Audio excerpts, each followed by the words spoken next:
창세기 5장 1절부터 32절 말씀 1절부터 5절만 읽겠습니다. 같이 합니다. 아담 자손의 계보가 이러하니라. 하나님이 사람을 창조하실 때에 하나님의 형상대로 지으시되 남자와 여자를 창조하셨고 그들이 창조되던 날에 하나님이 그들에게 복을 주시고 그들의 이름을 사람이라 일컬으셨더라. 아담이 130세에 자기 모양 곧 자기 형상과 같은 아들을 낳아 이름을 셋이라 하였고 아담이 셋을 낳은 후 800년을 지나며 자녀를 낳았으며 그가 930살을 향수하고 죽었더라. 아멘. 아멘. 5장 1절부터 6장 8절까지가 아담의 자손에 관한 내용입니다. 물론 6장은 노아 이야기를 하고 있지만 여하튼 아담의 계보를 이야기하는데 특별히 오늘은 아담부터 노아까지의 계보 또는 족보라고도 하죠. 근데 이거를 히브리어로 좀 알아두면 좋아요. 톨레돗이라고 하는데 이 톨레돗이 창세기에는 모두 10개의 톨레돗으로 되어 있습니다. 그래서 10개의 톨레돗이 되어 있고 그러면 앞에 하나 있고 뒤에 있겠죠. 그래서 11개의 단락으로 구성되어 있다라고 주장하고 있습니다. 단순히 제가 첫날 말씀드렸지만 그냥 창조 기사가 매우 중요한 우리에게 교리이지만 하나님께서 해 나가는 것은 기록해 나가는 방식은 창조보다 더 중요한 것들이 있는데 그 바로 구속이거든요. 그래서 왜 창조를 하셨는가? 그 내용을 톨레돗을 족보를 중심으로 하여서 되어 있다. 우리가 이것을 보셔야 되고 그래서 마치 의미 없이 이름만 나열한 것 같지만 사실은 하나님께서 하나님의 백성들을 어떻게 보호하시고 실수와 허물에도 불구하고 하나님이 구속의 역사를 어떻게 이루어 가시는지 여기에 초점을 맞춰서 우리가 창세기를 보아야 합니다. 오늘 본문에 보면 그냥 쭉 읽어보면 특별한 형식이 있다는 것을 알게 될 겁니다. 공식 같은 이야기인데요. 뭐뭐라는 사람이 몇 해를 살았고 그리고 누구누구의 아버지가 되었고 그리고 누구누구가 태어난 후에 몇 년을 더 살아서 그는 몇 년, 아이 태어나기 전에 몇 년, 아이 태어나고 난 후에 몇 년, 그래서 합쳐서 몇 년을 살고 그리고 죽었다. 이 공식으로 나와 있어요. 왜 이 공식으로 나와 있는가? 그리고 이 공식 왜 필요한가? 오늘 기록 목적입니다.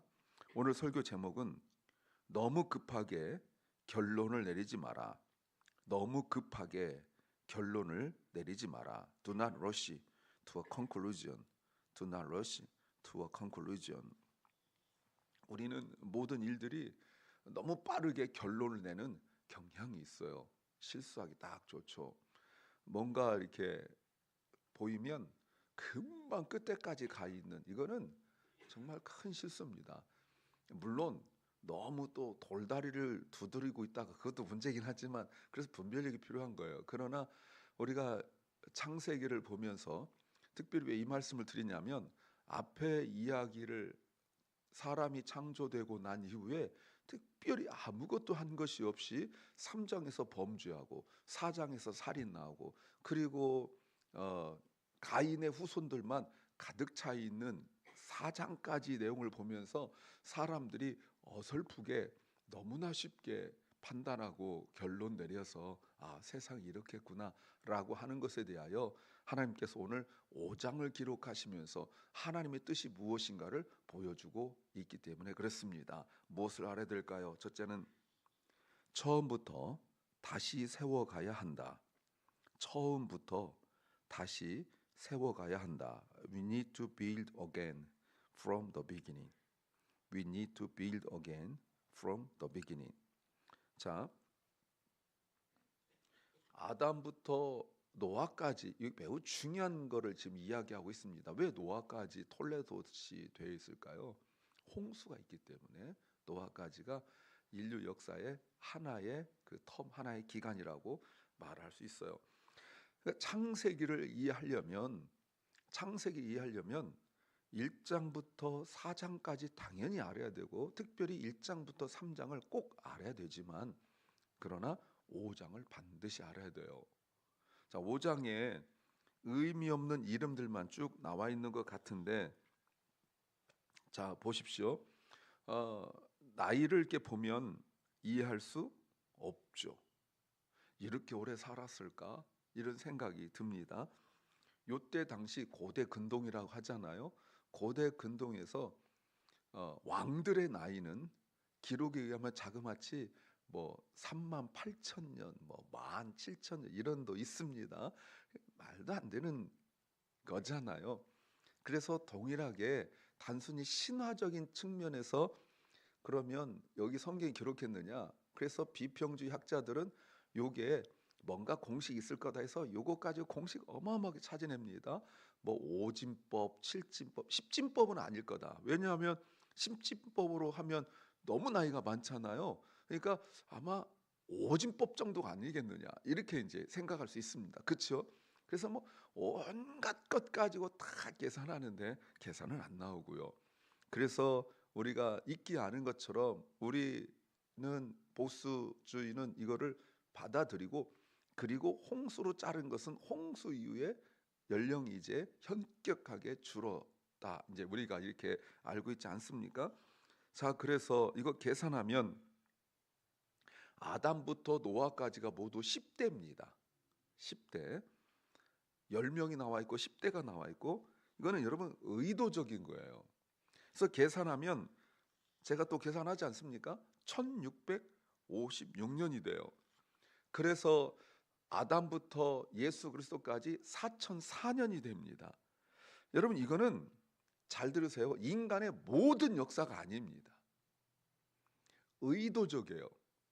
제가 요거 5장을 기록한 목적이 있다, 의도다라고 말씀을 드렸는데, 아담부터 그리스도까지 계보를 이어가는 사람들 중에 일부일 뿐이에요.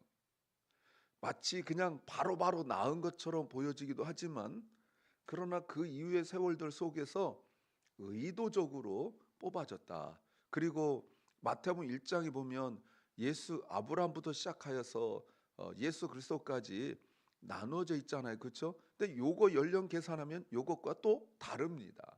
그러니까 의도적인 거예요. 그래서 그거를 미리 말씀을 드리면 다윗이라는 단어가 히브리어는 모든 알파벳이 숫자가 되어 있거든요. 그래서 다비드인데 다비드 모음 빼고 이렇게 자음을 계산하면, 히브리 원래 자음으로만 되어 있습니다. 계산하면 14가 돼요. 그래서 의도적으로 14대, 14대, 14대를 세 번으로 나눠 놓은 거예요. 그래서 세 번은 이스라엘 사람들에게는 확정입니다. 그래서 모든 것을 만세 세 번, 땅땅땅 세 번. 그래서 이스라엘 사람들은 세 번은 컨펌 확정이에요. 그러니까 14대씩 그거는 세 번이니까 더하거나 뺄 수도 없는 확정이라는 의미예요. 그래서 아브라함과 다윗의 후손이라고 예수 그리스도 되어 있지만 핵심은 다윗이에요. 그래서 14대로 나눈 거죠. 왜 그렇습니까? 의도적이라 그 말입니다. 마태복음이 기록 목적이죠. 오늘도 마찬가지예요. 아담부터 시작해서 예수 그리스도까지 딱 4천년 해가지고 또 지금까지 2000년 지났으니까 6000년 이렇게 계산하면 그 어설픈 계산이에요. 그래서 왜 그러면 아담부터 계보를 정했는가? 왜냐하면 4장 25절 말씀에서 이런 말씀 나왔어요. 아담이 다시 아내와 동침하며 그가 아들을 낳아 이름을 셋이라 했다. 그래서 죽은 아벨을 대신한다라고 했잖아요. 곧 아벨을 대신한 것이 어떻게 구속사적으로 흘러가고 있는가를 보는 거죠. 왜 이야기합니까? 가인에 의하여 무너지고 그리고 셋으로 대신 채워나가는 계보이기 때문에 그렇죠. 그러면서 의도적이에요. 여러분 앞에 아벨이 사라지고 난 이후에 가인이 세상적으로 어마어마하게 성공했습니다. 그렇죠. 어마어마하게 성공했잖아요. 지금 하면 최첨단의 기술들, 음악 무슨 뭐 만드는 거 이런 것뿐만 아니라 그때 당시 최첨단의 기술들을 가지고 세상을 문화적으로 장악하기 시작했고 경제적으로 장악하기 시작했어요. 그런 때 하나님의 구속의 역사가 예수 그리스도로 흘러가야 되는데 하나님은 알고 계시지만 아직은 모를 때죠. 그런데 요게 역사가 어떻게 흘러가는가를 일부러 보려고 하는 거예요. 그런데 여러분 어제 말씀에서 라멕이 핵심인데 여러분 라멕이 몇 대 손이냐면 카인의 7대 손이에요. 근데 라멕 때 그 죄악이 극에 달했어요. 그러면 우리가 볼 때 라멕은 여러분 이렇게 아내들도 여러 명 두었지요. 그리고 23절 말씀에 라멕 아내들 내 말을 들으라. 나의 창상에 내가 사람 죽였고 나의 상을 위해 손을 죽였다. 가인을 위하여 벌이 7배라면 라멕을 위하여 벌이 777배다. 요런 사람들은 죽어 마땅하죠. 우리가 성경적인 그 죄의 눈으로 보면 이런 사람은 죽어 마땅하잖아요. 그런데 흥황하고 있잖아요. 그럼 하나님 역사 어떻게 흘러가야 돼요? 7대 손이 누굽니까? 에녹이에요. 그래서 구속 역사가 구속 역사, 사람의 역사, 하나님 거역하는 역사 끝에는 죽어 마땅한 이때는 놈해야 되는데 그 반드시 죽어야 되는 누가 봐도 100% 사형 외에는 다른 언도를 내릴 수 없는 이런 것이 돈, 뭐 문화, 정치 다 휩쓸고 가고 있는 이때 하나님 구속 역사가 너무나 조용하게 은은히 가고 있는데 그런데 누굴 향하여 가고 있냐면 에녹으로 연결돼요. 네, 여러분 가인의 후손은 능력이 뛰어나지만 하나님의 구속 역사 흘러가는 사람들은 능력도 없고 보시면 내세울 것도 없고 이런단 말이에요. 근데 아까 제가 설교 시작할 때 공식 있다고 그랬죠. A라는 사람이 몇 년 살고 누구를 낳고 몇 년 더 살아서 A 플러스 B는 몇 년 살고 이 공식이 무너지는 것이 에녹이에요. 에녹은 앞에까지는 맞아요. 몇 년 살고 누구를 낳았고 몇 년 살았는데 죽지 않아요. 요 얘기 하시려고 그러는 거예요. 요게 성경 나머지를 쓸고 가는 거예요. 계속 올라가요. 그렇죠? 그래서 죽음을 보지 않은 사람이 엘리야로 나타나지만 엘리야는 또 다른 측면에 그때 이제도 얘기할 기회가 있을 것 같고요. 그래서 예수 그리스도까지 연결되는 그 중요한 그 힌트, 본인은 죽고 우리는 살리려고 하는 영생을 주는 그 중요한 힌트가 바로 에녹이에요. 요 얘기하시려고 전체 구속 역사를 말씀하시는 거다 이렇게 말할 수 있어요. 셋의 후손들은 가인 후손과 같은 뛰어난 업적과 결과가 아니라 예수 그리스도를 향한 인생과 시간을 살아야 된다. 이렇게 우리가 보셔야 합니다. 별로 특징도 없는 거죠. 그런데 1절, 2절 우리가 다 아는 이야기, 이미 앞에서 했던 이야기, 1장과 2장의 이야기를 다시 쓰면서 처음부터 다시 세워간다는 의미를 가지고 있어요. 그러면 여러분 1절과 2절은 1장과 2장 이야기입니다. 그렇죠? 1장과 2장 이야기인데 3장 그리고 4장이 생략됐죠. 오늘 1절, 2절 없잖아요. 그래서 오늘 1절, 2절에서 그리고 3절 보십시오. 3절에서 가인과 아벨을 빼고 바로 셋으로 넘어가는 거예요. 네, 의도적인 표현이에요. 가인에 의하여 무너진 가문을 처음부터 창조부터 시작하여 다시 서술해 나가면서 하나님께서 다시 세워 나간다 말씀하시는 거죠. 두 번째는 위기가 있을 수 있지만 끝은 아니다. 위기가 있을 수 있지만 끝은 아니다. We may face a crisis, but it's not the end. We may face a crisis, but it's not the end. 하나님께서 1절, 2절 하나님의 형상으로 아담을 지으셨습니다. 그런데 그 이후부터는 하나님 형상이 아니라 인간의 형상이라고 2절에 나와 있죠. 복을 주시고 3절에서 자기 모양 곧 자기 형상과 같은 아들을 낳았다. 요게 참 설명하기 참 어려운 일이기도 해요. 그럼에도 불구하고 이게 나쁜 의미로 쓰이는 건 아닙니다. 나쁜 의미는 아니에요. 요게 하나님 형상으로 지음받고 그리고 하나님 형상으로 지음받은 내 형상으로 지음받았다고 그러면 하나님과 관계없는 거 아니냐? 그건 아닙니다. 하나님 형상으로 지음받은 아담이 나의 형상으로 지음받았다는 것은 곧 하나님 형상으로 지음받았다라는 적용적 표현이기 때문에 하나님 인간 나누는 분들 계신데 나눌 필요는 없고 같은 표현이다 이렇게 보시면 됩니다. 그래서 의도적으로 구조를 똑같이 해놓은 거예요. 하나님 형상 곧 이렇게 자기 형상 곧 이렇게 구조를 똑같이 해놔요. 자, 그럼에도 불구하고 인간의 삶이 유한하다, 한계가 있다. 27절 무두셀라가 969세까지 살았어요. 왜 969세까지 살았을까요? 왜? 왜냐하면 무두셀라가 죽던 해가 노아 홍수가 나던 해입니다. 그때까지 살았다. 그러나 분명한 것은 인간은 인간이다. 더 이상 살 수도 없고 설령 무두셀라보다 더 오래 산다 할지라도 인간은 한계가 있다. 요 얘기를 하시려고 그러는 거죠.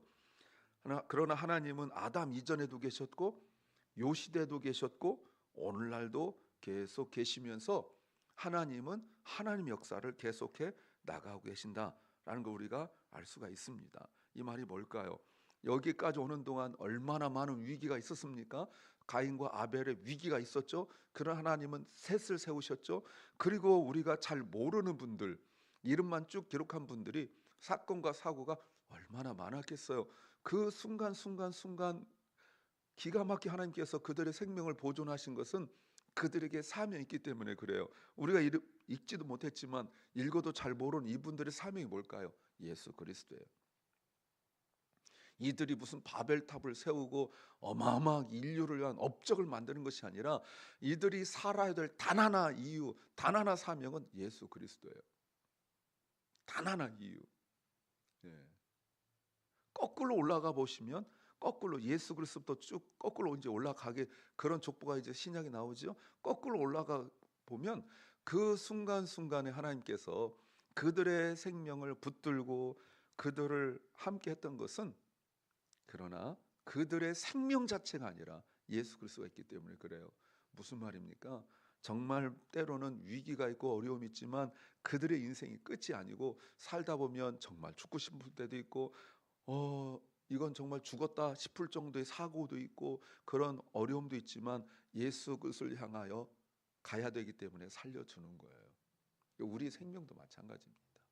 하나님 우리를 붙잡아 주신 것은 예수 그리스도를 향하여 우리는 이제 족보에서 벗어나 있는 사람들이긴 합니다만 그러나 우리가 해야 될 일이 있고 적용적으로 우리 후손들 중에 누군가는 반드시 우리 때 있으면 더 좋겠지만 반드시 예수 그리스도를 영접해야 되는 그런 직접 받아들여야 되는 일이기 때문에 하나님 우리를 지키십니다. 그러니까 위기가 아니에요. 세 번째는 지금은 모든 것이 과정이다. 지금은 모든 것이 과정이다. Right now, everything is part of the process. Right now, everything is part of the process.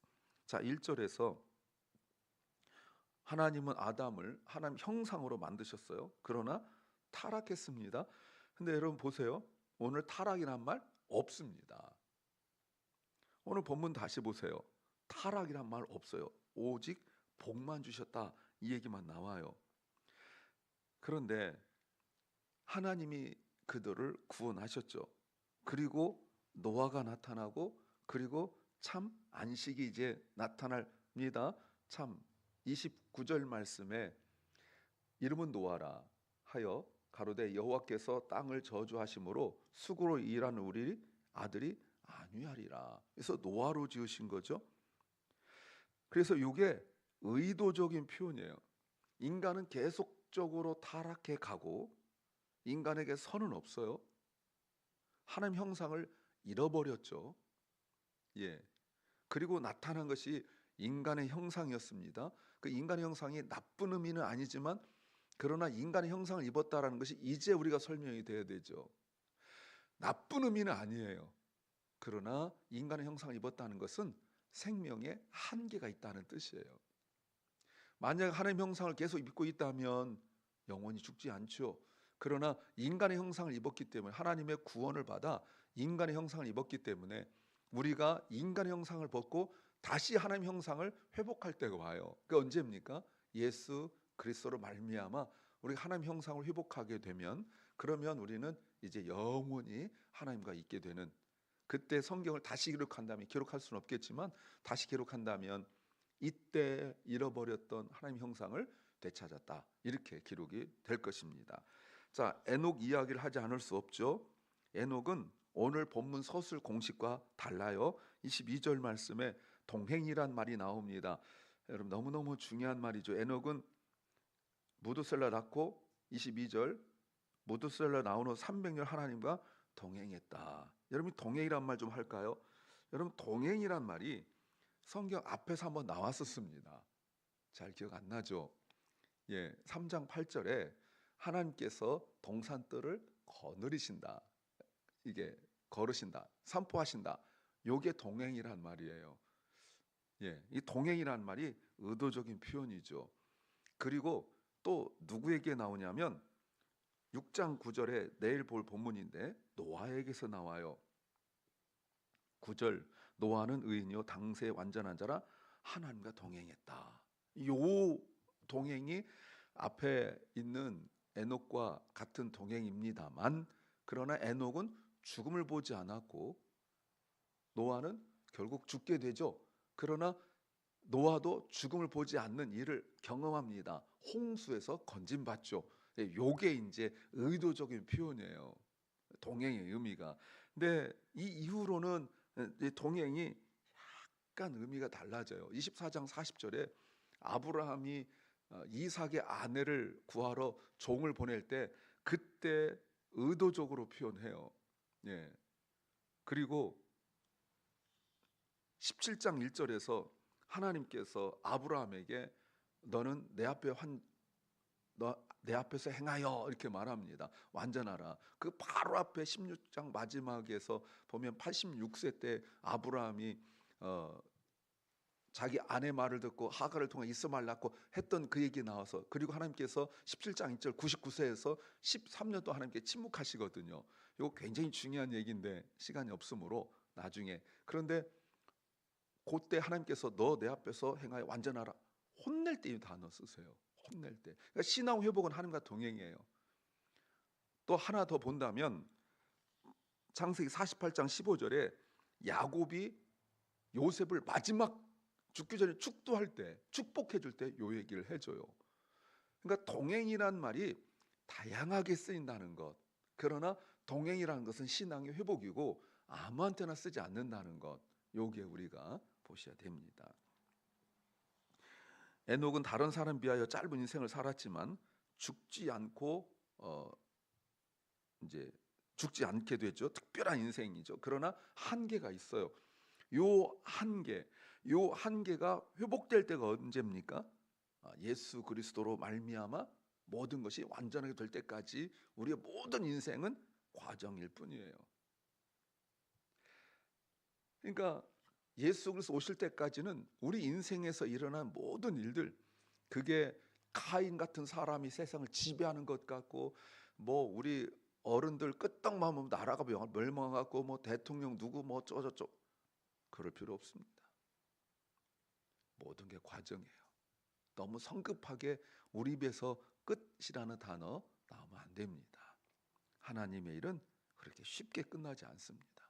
우리 때에 어쩌면 아무것도 보지 못하고 우리가 이 세상을 떠날 수도 있지만, 그러나 하나님은 역사 속에서 하나님의 일을 이루어 가실 것입니다. 기도합니다. 주님, 하나님의 일은 그렇게 간단하게 끝나는 것이 아니라 오고 오는 세대 속에서도, 역사 속에서도 하나님은 하나님의 일을 해 나가실 것을 믿습니다. 사랑 교회과 우리 자녀들이 살다 보면 어려운 일 겪을 때에 쉽게 낙심하거나 절망하지 않도록 그들에게 믿음을 주시옵소서. 육체의 질병, 마음의 질병, 고통과 아픔 속에서 세상 무너지는 것 같고 너무너무 힘든 경제적 또 환경적 어려움 속에 있는 심령들을 주님이 붙잡아 주시옵소서. 주님이 함께 하심을 믿고 동행하게 하여 주옵소서. 오늘 하루 우리에게 주신 주님, 우리가 하나님과 동행하게 하시고 오직 하나님만 바라보게 하옵소서. 예수님 이름으로 기도하옵나이다. 아멘. 하늘에 계신 우리 아버지여, 이름이 거룩히 여김을 받으시오며 나라의 마옵시며 뜻이 하늘에서 이룬 것 같이 땅에서도 이루어지이다. 오늘날 우리에게 일용할 양식을 주옵시고 우리가 우리에게 죄 지은 자를 사하여 준 것 같이 우리 죄를 사하여 주옵시고 우리를 시험에 들게 하지 마옵시고 다만 악에서 구하옵소서. 대개 나라와 권세와 영광이 아버지께 영원히 싸움나이다. 아멘.